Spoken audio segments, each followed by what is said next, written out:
अध्यक्ष महोदय, रेल्वेचा केबल स्टे ब्रिज मध्यंतरी मुंबई महानगरपालिका आणि रेल्वेच्या माध्यमातून महारेलने त्या ठिकाणी बनवलं. आदरणीय मुख्यमंत्र्यांच्या हस्ते त्या ठिकाणी उद्घाटन झालं. परंतु या ठिकाणी रेल्वे केबल स्टे ब्रिजचं त्या ठिकाणी उद्घाटन होताना काम होत असताना रेल्वेच्या ज्या तिकीट काउंटर आहे त्या तिकीट काउंटरला जाणारा आणि फूट ब्रिज जो पूर्व पश्चिमेला जाणार आहे त्याचं त्या ठिकाणी बांधणी झालेली नाही. ती बांधणी होण्याकरता देखील त्या ठिकाणी तातडीने मुंबई महानगरपालिकेला निर्देश आपल्याकडून होणं गरजेचं आहे.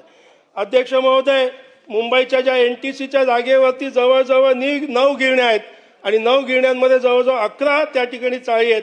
त्या चाळीमध्ये जवळजवळ 2062 रहिवासी राहत आहेत आणि जवळजवळ 170 त्या ठिकाणी दुकानं आहेत. यांचा त्या ठिकाणी पुनर्विकास जलद गतीने व्हावा यासाठी नुकताच आपल्या नगर विकास विभागाच्या वतीने 12 डिसेंबर 2025ला GR काढण्यात आला. त्या GRच्या माध्यमातून 405 फुटाचं चौरस फुटाचं घर त्या ठिकाणी देण्यात येणार आहे. त्या उक्त अधिनियमाच्या कलम 37(1) क गच्या अनुसार अधिसूचनेच्या माध्यमातून विनियम 35 चे उपखंड 7 माध्यमातून जी सुधारणा करण्यात आली आहे त्या GRच्या माध्यमातून होत असलेली सुधारणा त्याची तातडीने अंमलबजावणी करण्यात यावी आणि NTCच्या चाळीचा पुनर्विकास हा तातडीने म्हाडाच्या माध्यमातून करण्यात यावा अशा पद्धतीची मागणी मी प्रशासनाकडे या निमित्ताने करत आहे. अध्यक्ष महोदय, मुंबईमध्ये अनेक ठिकाणी रस्त्यांचं रुंदीकरण होते. हे होत असताना बाधित होणारी जी घरं दुकानं आहेत त्यांना त्याच परिसरामध्ये 2 ते 3 किलोमीटरच्या अंतरामध्ये नवीन कायमस्वरूपी पर्यायी घरं दुकाने मिळणं गरजेचं आहे. ती मिळण्यात यावी यासाठी मी शासनाकडे सातत्याने या ठिकाणी मागणी करत आहे. अध्यक्ष महोदय, भायखळा विधानसभेतील माझ्या डॉक्या रोड येथील गावदेवी मंदिराच्या परिसरामध्ये हा डोंगराळ भाग आहे आणि त्या डोंगराळ भागावरती वारंवार दडी कोसळून त्या ठिकाणी अनेक वेळेला जीवितवित्य होण्याची शक्यता नाकारता येत नाही.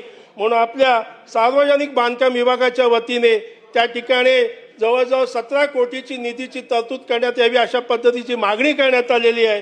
आणि म्हणून आपल्या माध्यमातून माझी आपल्याला विनंती आहे की शासनाच्या आपत्कालीन विभागाच्या माध्यमातून त्या ठिकाणी तातडीने निधी उपलब्ध करून देण्यात यावा आणि तिथे होणारा भविष्यातला जो धोका आहे तो त्या ठिकाणी टाळण्यात यावा. अध्यक्ष महोदय, मुंबई शहरामध्ये जवळजवळ 388 पुनर्रचित इमारती आहेत आणि या पुनर्रचित इमारतींना जो निधी आहे तो निधी फार अपुरा आहे. त्या निधी अभावी त्या ठिकाणी त्या इमारतींची तिकडे दुरुस्ती होत नाहीये. जवळजवळ भायखळा विधानसभेमध्ये 69 ते 70 या इमारती आहेत आणि या पुनर्रचित इमारतीच्या ठेकेदारांना त्यांनी मागील 2-3 वर्षापासून जी कामं दुरुस्तीची केली आहेत त्याची बिलं अद्याप त्यांना मिळालेली नाही आहेत आणि त्यामुळे पुढे ते काम करायला तयार नाही आहेत. तर शासनाकडे माझी मागणी आहे की तातडीने या पुनर्रचित इमारतींची दुरुस्ती करण्यात यावी व त्याच पद्धतीने PMGPच्या ज्या मुंबई शहरामध्ये 66 इमारती आहेत त्यापैकी भायखळा विधानसभेतल्या जवळजवळ 16-17 इमारतींची दुरुस्ती देखील निधी अभावी थांबलेली आहे. ती त्या ठिकाणी तातडीने करण्यात यावी.